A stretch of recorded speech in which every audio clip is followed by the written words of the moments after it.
Welcome to Guards of Atlantis 2. This is a team-based game, usually played at 2v2 or 3v3. There are 3 ways to win the game.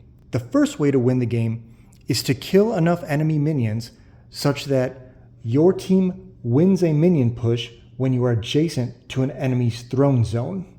The second way is to kill the enemy heroes enough time such that all of their life counters are depleted.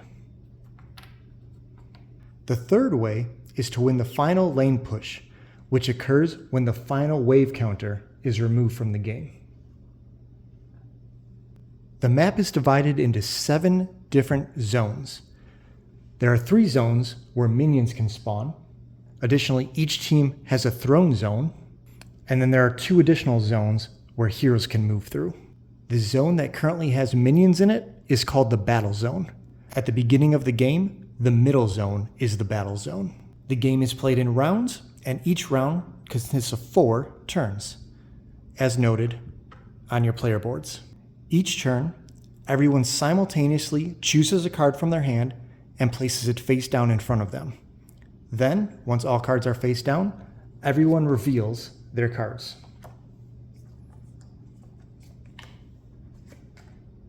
The first thing you do is you compare the initiative value of all the cards that are revealed. This is in the top left corner of each card. Brogan has an initiative of 6, Sabina has an initiative of 8, Wasp also has an initiative of 8, and Arien has an initiative of 9. This means that Arien will go first, and then there's a tie between Wasp and Sabina. Ties are broken by the tiebreaker coin, which is currently on the red side. That means that Sabina is going to go first, and then Wasp, and then Brogan. To resolve a card, perform either the primary action or a secondary action. The primary action is always listed on the bottom of each card. Secondary actions are listed on the left side of each card. There are 4 types of actions: movement actions, defense actions, attack actions, and skill actions. To perform a movement action, move your hero up to the number of spaces listed on the boot icon. In this example, Arien can move up to 3 spaces. So for example, he could go 1, 2, 3. You can't move through obstacles. Obstacles are terrain, minions, heroes, and tokens, which there are none of on the board. Alternatively, you can use a movement action to perform a fast travel. In this case, ignore the number on the boot icon. To perform a fast travel, there's a few different rules. You can fast travel to any space within the zone that you're currently in, or any adjacent zone.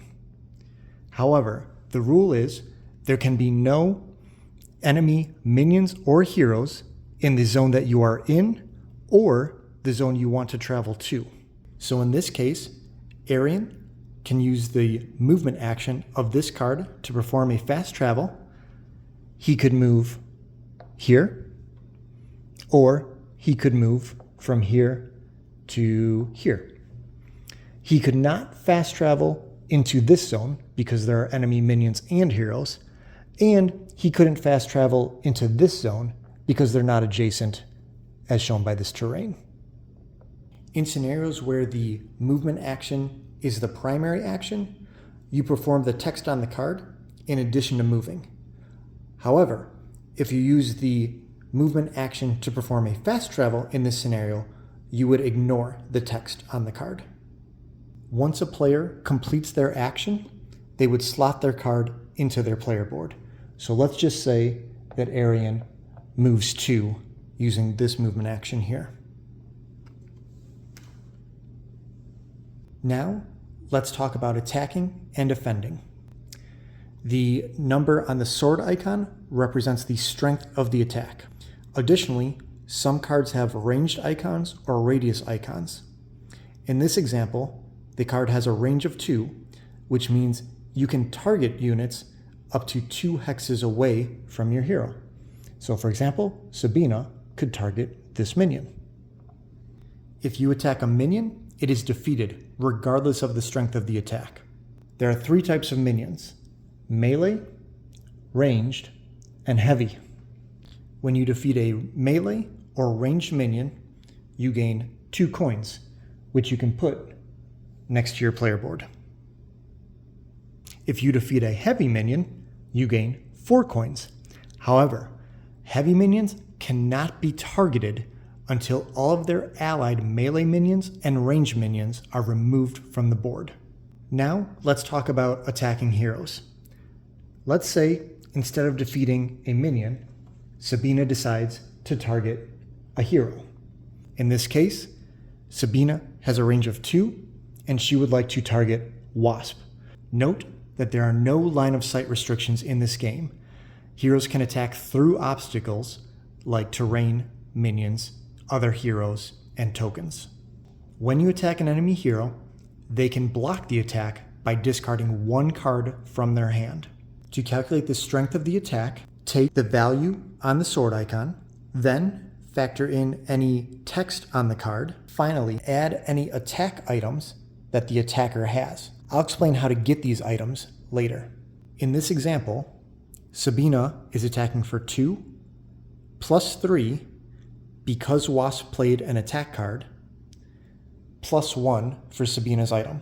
So that's 2 plus 3 plus 1 for a strength of attack of 6. Now, before Wasp discards a card from their hand to potentially block the attack, we have to factor in defense modifiers. You calculate this by looking at where the defender is on the board and looking at the minions that are nearby. Friendly melee minions and heavy minions that are adjacent to the defender give the defender plus 1 to their defense. Note that ranged friendly minions do not help the defender. Next, look at enemy melee minions and heavy minions that are adjacent to the defender. These would lower the defense value by 1. If a ranged enemy minion is within 2 hexes of the defender, they will lower the defense by 1. Note that minions or heroes adjacent to the attacker don't affect the defense modifiers. Additionally, heroes nearby the defender do not affect the defense value. In this example, the friendly melee minion increases the defense by 1. However, the enemy melee minion decreases the defense by 1. Additionally, the enemy ranged minion decreases the defender's defense by 1.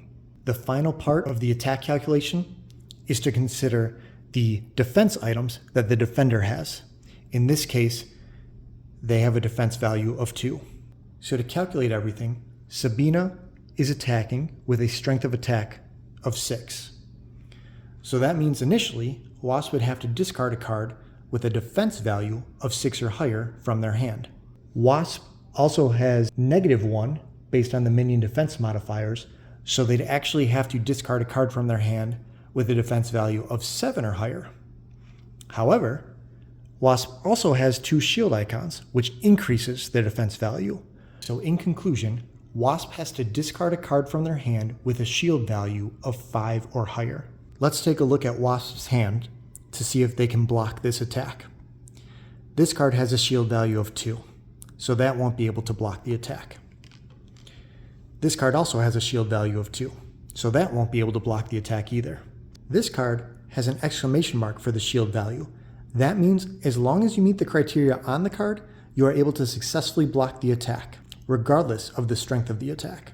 This card says that you can block a ranged attack. Since Sabina's card has a ranged icon on it, Wasp is able to discard this card to successfully block the attack. To discard a card, she'll put it to the right of her player board.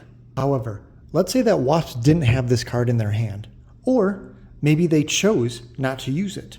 In that case, they would be defeated. When a hero gets defeated, a few things happen. First, remove their hero from the board. Then, if they had any unresolved cards, move them to their player board. They don't get to use that card this turn. If they had any active effects, such as cards that said this turn or this round, those active effects would be canceled. Then, the defeated team loses life counters based on the defeated hero's level. To calculate the level of each hero, you look at the number of items that they have and you add 1. So in this example, Wasp is level 3. You consult your hero board to note that a level 3 hero, when they are defeated, loses 1 life counter. So in this example, the blue team will lose 1 life counter. Then the attacker receives coins equal to the defeated hero's level. Since Wasp is level 3, that means that Sabina will get 3 coins. Additionally, each ally on the attacker's team will gain assist coins equal to the number of life counters that were removed. Since we removed 1 life counter, Brogan gains 1 coin. Next turn, when it's the defeated hero's turn to resolve their card, they place their hero on one of the throne room spawn points and then resolve their card. Then, as a reminder, after resolving a card, place it face up on the current turn slot of your hero dashboard. Now, let's talk about what happens at the end of the round. After 4 turns, the first thing that happens is a minion battle. Count up the number of minions on each team. In this case, blue team has 5 minions and red team has 3 minions. You're going to take the difference of that, and the losing team is going to remove that many minions. In this case, 5 blue minions minus 3 red minions equals 2 minions must be removed from the red team. Heavy minions must always be removed last. So, the red team must remove these 2 minions. If they only had to remove 1 minion, the red team would get to choose which minion to remove. If a minion battle resulted in a heavy minion being removed, that would trigger a lane push. So let's say this is the game state when a minion battle occurs. In this scenario, the red team would need to remove 4 minions. They only have 1 minion remaining, so that's the only one they're going to remove. As soon as this red minion gets removed, a lane push happens. Because the red team lost the wave, the minions push towards the red team's throne zone. When this happens, all minions immediately spawn in the new battle zone. Note that when you're spawning minions on the beach, the team whose throne you are closest to will have 1 extra minion. That means that in this example, the blue team is going to start with 1 fewer minion than the red team. And note that a lane push occurs as soon as a heavy minion is removed. That means a lane push can occur in the middle of a player's turn if they were to defeat or remove a heavy minion. The next end of round step is to retrieve all of your cards. You should have 5 cards in your hand at this point. Then, all heroes level up if they can. To level up, you pay coins equal to your current hero level to advance to the next level. In this example, Sabina is level 3 because your current hero level is always equal to your number of items plus 1. Therefore, Sabina must pay 3 coins to the bank to get to level 4. So she'll remove all 3 of her coins. To level up, remove 1 non-basic card from your hand back to your deck. Your basic cards are your gold card and your silver card. You will never level up or return these cards to your deck. These will be with you the entire game. However, your red, green, and blue cards can be upgraded. In this scenario, Sabina is going to level up her red card, so she'll take it and return it to her deck. Then, Sabina will find the 2 cards of the same color that are 1 tier higher than the card that she returned, and she'll choose one of them to add to her hand. Let's say that Sabina chooses to add Shootout to her hand. Then, take the card that you didn't choose, and it's going to turn into an item. To do this, you're going to flip the card upside down and put it under your player board. For the rest of the game, it provides a passive bonus. So this initiative card means that every single card that Sabina reveals is going to have +1 to the initiative value. And note that you must upgrade all tier 1 cards to tier 2 before upgrading a tier 2 card to a tier 3. If a player doesn't have enough money to gain at least 1 level, they will collect a pity coin from the bank. Next, I want to talk about team communication. Before you reveal cards face up, you can openly communicate with your team, but the other team must be able to hear you. Then, once cards are flipped face up, team communication is no longer allowed, and you are on your own to decide how to resolve your card. You cannot ask your team for advice. That's the basic of the game, but here's a few more rules. Let's talk about initiative tiebreakers. In this example, Brogan has initiative of 11, Sabina also has initiative of 11 because of her initiative item. Wasp has initiative of 10, and Arien has initiative of 11. That means there's a three-way tie. The tiebreaker coin is on the red team, so that means either Sabina or Brogan will go first. After one of them takes their turn, let's just say that Brogan does a movement action, then the tiebreaker coin would flip to the other team. Then Arien would go. Let's say that Arien also does a movement action. Then it would flip to the other team again, and Sabina would take her turn. Let's say that she does a movement action and she moves 3. It wouldn't flip at that point. And if it's just two allies that are tied, they would just choose the order among themselves. However, you have to still obey the communication rules, which means that you can't discuss strategy when trying to decide who goes first. Next, let's talk about the clear action. You can replace any attack action with a clear action. To do this, remove any number of tokens adjacent to you, and you do not perform any of the primary action text on your card. So in this example, Sabina plays her gold card, and she uses it to perform a clear action. She can remove all 3 of these tokens since they're all adjacent to her. Also, when you reveal a card, you can perform a hold action. That just means that you do nothing with the card and you just slot it into your player board.